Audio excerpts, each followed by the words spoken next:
दोस्तों जितने भी क्वेश्चंस इन वीडियोस में डिस्कस किए जा रहे हैं ये वो क्वेश्चंस हैं जो बार बार रिपीट होते हैं हमीरपुर बोर्ड के द्वारा।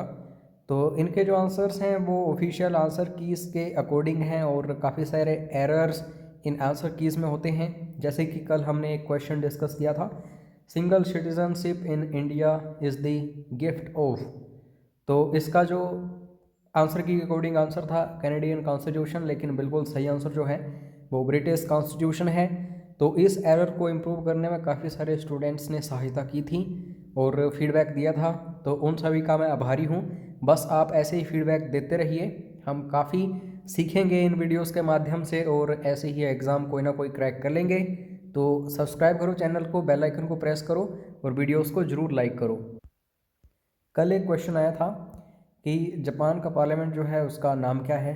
तो इसका सही आंसर हमने डाइट बताया था और साथ में शोरा के बारे में भी बताया था कि नेपाल की पार्लियामेंट का नाम है।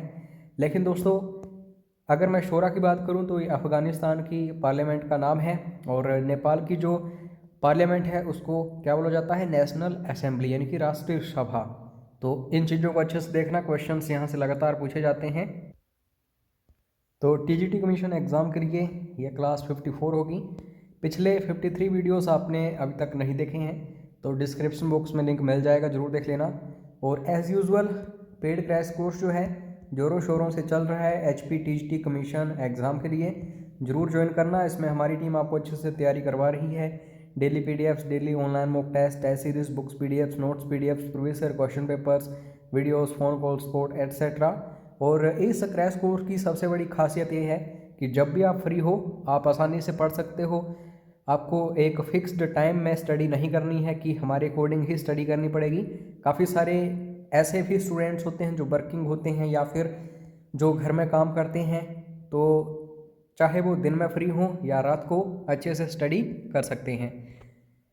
आज का पहला क्वेश्चन है दोस्तों, किसके द्वारा पर्यावरणीय प्रदूषण से अम्ल वर्षा होती है। तो अम्ल वर्षा आपको पता ही होगा, जो ताजमहल है उसका रंग पीला पड़ रहा है तो वो अम्ल वर्षा के कारण ही पड़ रहा है।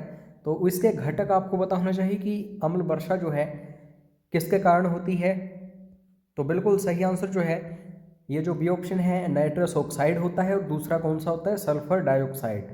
तो कई बार क्वेश्चन पूछा जाता है कि अम्ल वर्षा किसके द्वारा होती है और चार ऑप्शंस होते हैं।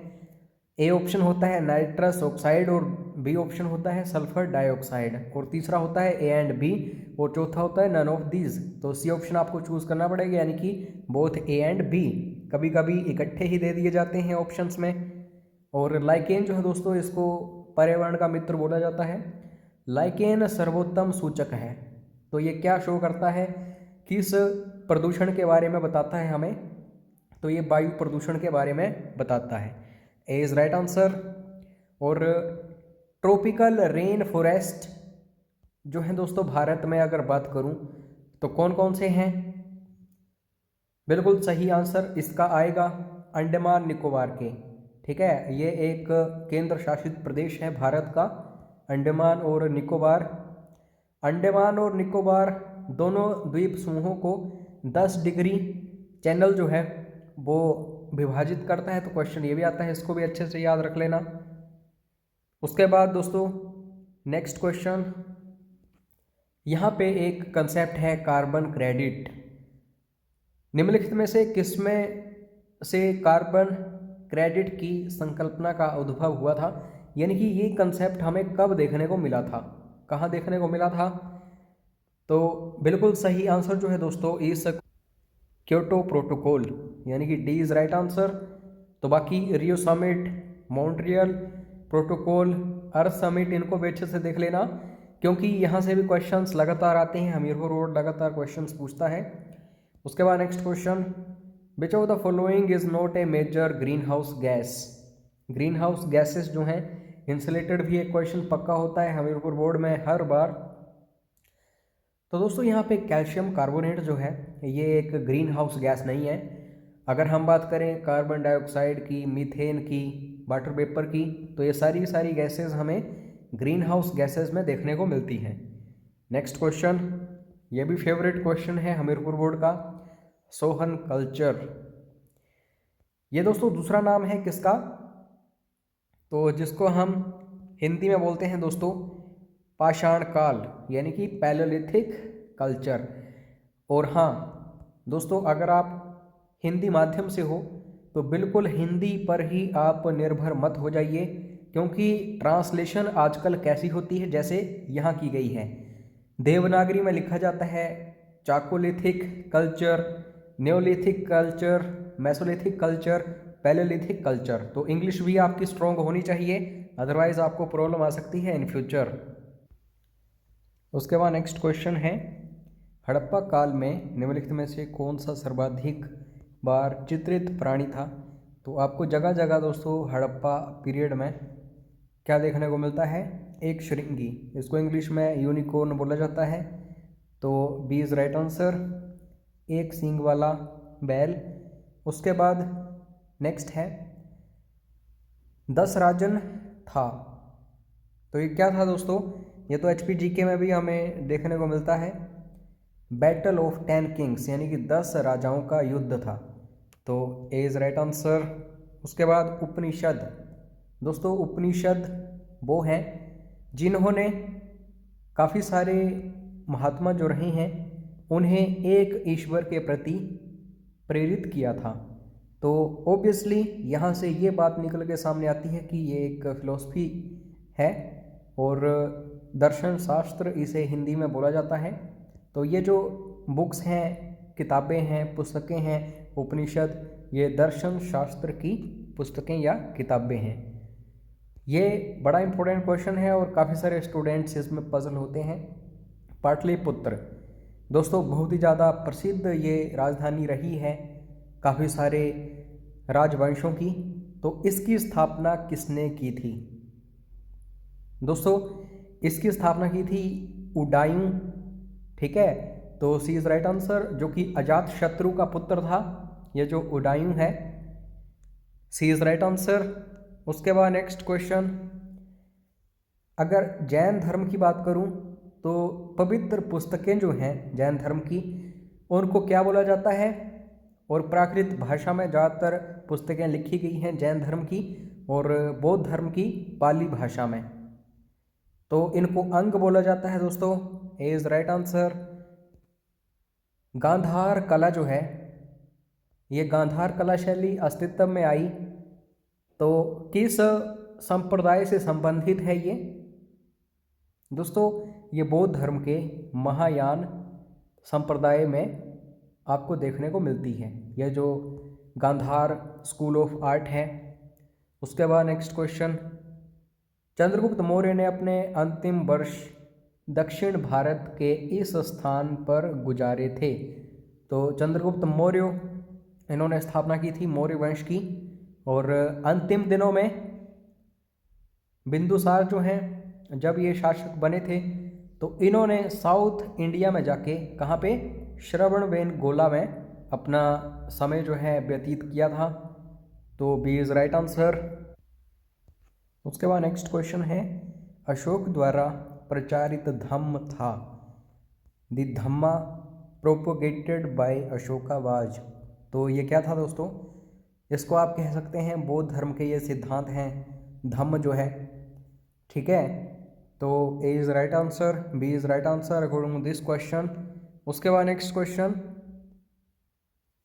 दोस्तों, सातवाहन राजवंश जो है उसकी स्थापना जो है सिमुका के द्वारा की गई थी, और इसकी जो राजधानी है, कैपिटल जो है वो कहाँ पे थी, ये क्वेश्चन आता है। तो हर क्वेश्चन को खुद अटैम्प्ट करो, वीडियो को पॉज करके, आपको ऐसा लगना चाहिए आप एग्जामिनेशन हॉल में ही बैठे हो। तो दुर्ग जो है यह दोस्तों काफ़ी प्रसिद्ध राजधानी रही है सातवाहन राजवंश की। उसके बाद इसमें सबसे ज़्यादा पजल होते हैं स्टूडेंट्स, जीरो जो है दोस्तों, शून्य जो है उसकी खोज किसने की थी। काफ़ी सारे स्टूडेंट्स टिक करके आ जाते हैं आर्यभट्ट या फिर अन्यों, लेकिन दोस्तों ये तो तय है कि शून्य की खोज भारत में ही हुई थी, लेकिन आज तक किसी को पता नहीं चला है कि जीरो की खोज जो है किसने की थी, शून्य की खोज किसने की थी।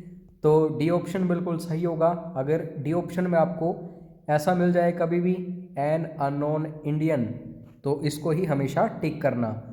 उसके बाद नेक्स्ट क्वेश्चन, भारत में स्वर्ण सिक्कों को जारी करने वाले प्रथम राजा कौन थे? तो इनका जो नाम है दोस्तों, आप हमेशा ये याद रखना कि इंडो ग्रीक जो भी थे, जैसे मिनांडर हो गया या फिर कनिष्क हो गया, तो इन्होंने सबसे पहले क्या किया था? स्वर्ण सिक्के जारी किए थे भारत में। तो बी इज़ राइट आंसर। उसके बाद चरक, दोस्तों बहुत ही महान या फिर प्रसिद्ध व्यक्ति रहे हैं अपने समय में ये। तो चरक किसके दरबार का सुप्रसिद्ध औषध शास्त्री था?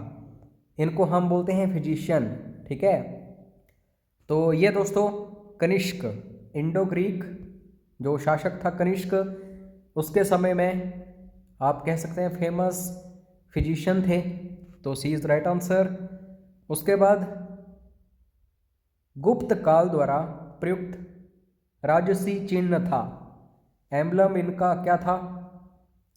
तो बिल्कुल सही आंसर जो है वो है गरुड़। तो ए इज़ राइट आंसर। उसके बाद नेक्स्ट क्वेश्चन, हर्षचरित किसके द्वारा लिखी गई है? तो इनके दरबारी कवि थे बाणभट्ट। तो इन्होंने दोस्तों हरिश्चरित जो है ये लिखी है। B is right answer. उसके बाद नेक्स्ट क्वेश्चन, यहाँ पे दोस्तों ए ऑप्शन जो है ये इसका सही आंसर होगा, इसलिए मैंने शो कर दिया पहले ही, क्योंकि यहाँ पे गलत दिया गया है। यहाँ पे कंबोडिया होगा, ना कि कंपूचिया, ठीक है। क्वेश्चन क्या है? In which country is the Angkor Wat temple complex located? यानी कि कौन से देश में अंगकोर वाट मंदिर परिसर है? तो ये दोस्तों कंबोडिया में है। ए इज़ राइट आंसर। उसके बाद नेक्स्ट क्वेश्चन है, खजुराहो मंदिर किसके द्वारा बनवाए गए थे? तो उन शासकों का नाम आपको पता होना चाहिए। बिल्कुल सही आंसर जो है दोस्तों इस क्वेश्चन का वो सी ऑप्शन होगा, चंदेल शासकों के द्वारा। नेक्स्ट क्वेश्चन है, किसके दर्शन शास्त्र को अद्वैत कहते हैं? तो चार ऑप्शंस आपके सामने हैं और इसका जो सही आंसर है दोस्तों वो शंकराचार्य है। उसके बाद नेक्स्ट क्वेश्चन, लोधी वंश की स्थापना किसने की थी? तो इसका जो सही आंसर है दोस्तों वो होगा बहलोल लोधी। उसके बाद नेक्स्ट क्वेश्चन, किस सुप्रसिद्ध शासक ने कुतुब मीनार का काम पूर्ण करवाया था? अगर शुरुआत की बात करें, शुरू किसने करवाया था, तो आप सभी का आंसर होना चाहिए कुतुबुद्दीन ऐबक। लेकिन पूरा किसने करवाया था? इल्तुतमिश ने। उसके बाद नेक्स्ट क्वेश्चन, 2.5 दिन का झोंपड़ा क्या है? तो दोस्तों ये एक मस्जिद है, ठीक है, मॉस्क इसको इंग्लिश में बोला जाता है। C is right answer. Next question, इनमें से किस सिख गुरु ने गुरुमुखी लिपि का आविष्कार किया? तो दूसरे सिख गुरु जो थे गुरु अंगद देव, इन्होंने इस लिपि यानी कि गुरुमुखी लिपि जो है पंजाबी की, इसका आविष्कार किया था। नेक्स्ट क्वेश्चन, दोस्तों कबीर किसके शिष्य थे? तो ये क्वेश्चन आपके लिए छोड़ रहा हूँ, कमेंट बॉक्स में आपने कमेंट करके बताना है कि कबीर जो हैं किसके शिष्य थे। भक्ति आंदोलन जो है दोस्तों ये कहाँ पे हमें देखने को मिला था, शुरुआत इसकी कहाँ पे हुई थी? तो दोस्तों ये अलवर संतों के द्वारा शुरू की गई थी, जिसको हम भक्ति आंदोलन बोला जाता है, ठीक है। बाकी आप पेड क्रैश कोर्स की जानकारी जो है व्हाट्सएप पर ले सकते हैं। इसमें ऐसे ही आपको काफ़ी सारे क्वेश्चंस मिलेंगे जो मोस्ट इम्पोर्टेंट होंगे, और कितनी फ़ीस है, कितनी वैलिडिटी रहेगी, आपको पूरी जानकारी यहाँ पे मिल जाएगी। तो मिलते हैं नेक्स्ट वीडियो में। वीडियो को देखने के लिए धन्यवाद। जय हिंद, जय हिमाचल।